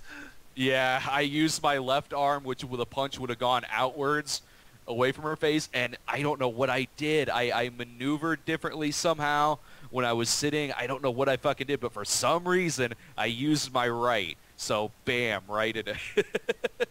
Oh, God. Good stuff. I still got a ton of shit to watch. I got like 2 stacks of DVDs of stuff I haven't seen yet. I gotta watch. There's a movie called Robot. Oh yeah, I know that one. I actually got somebody posted a clip on my website of Ian McKellen in Macbeth. That was so awesome. I actually bought the DVD, and I really want to watch Ian McKellen in Macbeth. Have you watched Season of the Witch yet? No, that's probably my next one. Yeah. I got Murder by Death, which I haven't seen in like 15 years. Oh, that's a great one. I got the Vengeance trilogy. I haven't seen Oldboy in like a year. I don't really have anything to... It's hard for me to watch movies leisurely now. Other than, well, when I go see stuff in the theater, that's a mixture of both leisure and doing it for the site. Yeah, well, it depends on the movie, but but there are like, if I realize there's some Nick Cage movie I haven't seen yet that's out on video, I'll go check that out. But there's it's hard for, since I watch so many fucking movies for the site. It's hard for me to actually kick back and just watch something leisurely anymore. That's weird. The video I'm trying to play isn't playing. Why doesn't it play? I don't know.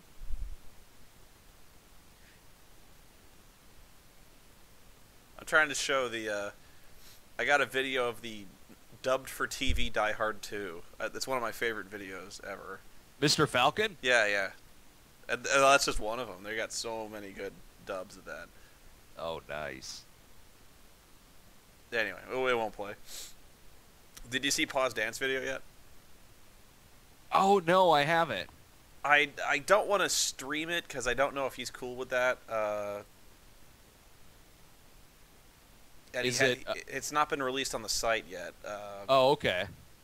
I think he uploaded it to the FTP, and I think it's because we have to turn over all the videos we did for the 3rd anniversary. But yeah, it's not up on the channel yet. I uploaded. I finally got the grass jelly video with me and Phelan edited together. That's got the cherry Coke thing in it. That's up in the FTP now. Hang on, I've got a short film I shot that I never released. Hang on, let me see. Oh, it won't play either. What the hell?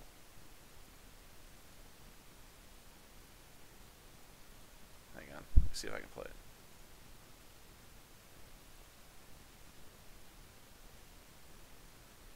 Weird. It won't play.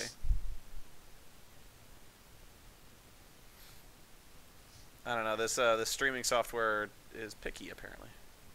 Yeah, I haven't streamed in a while. It's not a very good short film.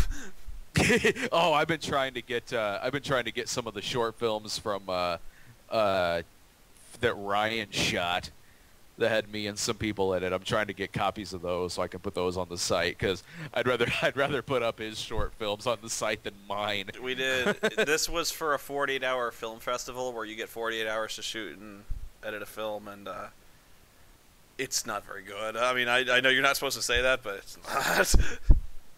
Oh, dude, the short one of the short films that I have is for that 48-hour film festival, and yeah, I've done a lot of stuff that's not very good. It was, well, the story behind this one is, it was really, like, this was kind of one of those movies where it was kind of overproduced. Yeah. It is possible to do that, because they had this really expensive camera. It was one of those, it's like a Canon camera, it's like an SLR camera. It doesn't look like a video camera, it looks like a still photo camera.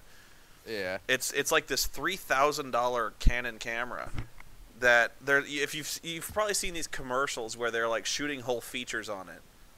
They're like, this whole commercial was shot on a Canon XL7 or something like that. And so apparently it's like this big thing now where a lot of people are wanting to shoot videos, like full movies, with these really tiny cameras, and they're apparently really good. Oh, but nice. They have no sound hookup. So this guy, when he started out with this thing, he really wanted to shoot this whole movie on this Canon camera. And so he had kind of this, he had this really elaborate kind of Frankenstein shoulder rig. We had to boom all the shots, which isn't, I don't even object to booming the shots, but the problem with the Canon camera was it has this absurdly narrow depth of field. Yeah. So, like, nothing was in focus. Like, every shot we did took forever to get blocked right, because the guy holding the camera had to keep... There were three of us, basically. We were playing a squad of soldiers in Afghanistan. And so there's this scene of us kind of running over hills, dodging fire, and kind of jumping in a trench and stuff like that, and shouting for backup. And the depth of field is so shallow that we're never in focus. And so there's this scene where we walk over a hill, I stop, hit my mark, and say my line. And we had to shoot this. We had to shoot this fucking scene like 5 times, because every time I stopped and hit my mark, he's like, "You're too far ahead. You're too far back. You're not exactly on your mark, and you're out of focus." And I'm like 2 inches past or just before my mark, and I'm out of focus. And I'm like, really? Your depth of field is so shallow, I have to be like precisely on the point. And apparently I did. And nice. even when you watch the short film, I'm like, the focus is still like all over the place. And so, but he just, with my camera, and my camera's not as good as his. But with my camera, you set the shit up, you get us walking in there, and the focus can handle it. Mine's the same way, and my camera is insanely freaking basic. He wasn't going for any kind of arty depth of field thing where like one guy's in focus and the stuff behind it is kind of out of focus. Like you've seen some guys do artsy stuff with depth of field, but he was not trying that. Maybe he was, like, maybe the Canon does this really cool depth of field thing when your subject's in focus, but whatever. It still took, it was like a 5-minute short we shot, and it took all day. Yeah. And it shouldn't have taken all day. Not the stuff we were doing. Just stuff where we're sitting in a room talking or going over a hill talking. It's just right, not that complicated. We've shot 3 pages of dialogue, and that's a wrap for today, folks. I don't know. He was also getting weird with the lenses too. Like, he had this camera with the shitty depth of field, and he was also going like, "I'm gonna switch lenses for this," and like, yeah. Try my new fisheye lens. And I wasn't a difficult actor. I wasn't being difficult, but the whole time I was just kind of muttering in my head like I could have had this shot knocked out an hour ago. Like, dude, I've been in the same situations. When a buddy of mine was taking a film class, we were he put me in the video. This was maybe like 7 or 8 years ago. He put me in the video, and it was like you said. It was a scene where 5 of us are in a room. There's dialogue. There was a script. It wasn't ad-libbed or anything. There was dialogue, maybe a few pages worth of dialogue or something like that. And it took him all fucking night. In setting shit up, getting things said, and tinkering with whatever he was doing, testing out different stuff. It took like we all kind of sat there. Eventually, me and like another dude are talking, and are like, "There's no way he's going to get this project done in time," because it was for his class. There's no way he's going to get this fucking project done in time. There's no fucking way. And yeah, like what you just said, in my head, I'm like, I would have had this thing knocked out in like 5 minutes. I mean, I'm a point and shoot exploitation director, so I could get this shot in no time. I'm not even talking Kevin Smith style cinematography. I'm talking like I could have set this up, handheld, bam, it's done. You know, like yeah, done and done. Yeah, exactly. And he didn't finish it. He had to do something else that was ad-libbed. We didn't even really shoot coverage. We basically shot master shots. Like the three of us stand in a line and exchange dialogue. We didn't even shoot reverse shots. We didn't shoot close-ups. I could have knocked out coverage in the same time. Yeah. Oh god! And I even forgot. He also rented. He was so proud of this. He rented a dolly, a really expensive dolly that had like it could spin in a circle, it could track forward, it could track sideways, and he was like, "I got this dolly, and we're gonna shoot this scene where you're in therapy after the war, and I'm gonna do this thing where I do this tracking shot like 360 degrees, as you're all sitting in a circle in therapy." And so he's playing with the fucking dolly, and we're getting all in focus. We're getting it all lit, and I'm just like, "Oh, motherfucker, we don't need a dolly for this." Yeah. Got fucking legs. I don't need a dolly. And of course, as soon as I see the short film, he fucking takes the dolly shot, and he edits the shit out of it. Oh, fuck. So he does. He makes like a montage, and he kind of crossfades between like 5 different shots. So, like, the whole time we used the dolly, we didn't need to use the fucking dolly.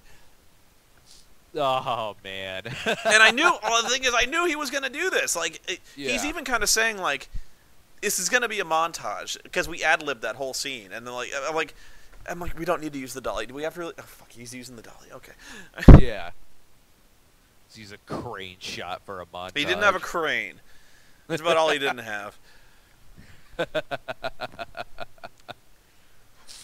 And I should email him because he offered to pay for the. I brought my prop guns because he was like, "Do any of you have any prop guns?" And I had like AK-47, so I brought my fucking prop guns, and they broke every one of them. Oh, they broke everyone. And it wasn't their fault. Like they weren't mistreating them, but they broke. Yeah. You know, at some point they got dropped. At some point somebody pulled on the gun too hard and it broke. But they broke all 3 of my guns. Yeah. And you can see it actually. I think in Final Fantasy X, the finale, you can see when I rip the gun apart. That's because the gun was already broken. Oh, beautiful. So you're like, Spoony's really strong. No. Oh my god. He just fucking Pierre Kirby'd that gun. Bullets are expensive and hard to come by. Consider yourself lucky. Well, what the fuck is there with that line? I told you before, the fire of the dragon burns hot. Is there any context to that? No, does he ever say that line before? Because he says, like, I told you before. Yeah, he does. Oh, he does, okay. He does. He said the dragon's fire burns hot. The dragon's fire burns hot. And throughout most of the Pierre Kirby segments of that movie, they're just trying to steal his gun. Which he keeps unloaded. Yeah. His old-timey 1800s gun. My pirate gun. Consider yourself lucky. So my favorite's still Gigantic Serpent. My brother watched Ninja Untouchables. Oh, yeah. And he said it was actually really disappointing. Well, the Pierre Kirby parts are great. Yeah, he said the only stuff he cared about was the Pierre Kirby stuff, because the rest of it was just kind of boring. Oh, it is, and that's the case with a lot of them, is that the Godfrey Host stuff will be really funny and entertaining, but the other shit will mostly be boring and kind of uninteresting. I do know some exceptions to that. There's some where both of them, like Thunder of the Gigantic Serpent. Really, I liked both parts of that movie, the Pierre Kirby stuff and the Snake stuff. Mm-hmm. And the Pierre Kirby stuff in that movie's fucking great. This is fast. You better send that to fast. your armies. Dead fast. Are you waiting for the boss? I'm waiting for the boss, too. Warm out today, huh, Solomon? Who is that? What's that line? I love the guy who's the villain. He's like, now they'll kneel before me. Ha! Think of the power I will have. I love Every that guy. nation will bow to my command. Bob Solomon.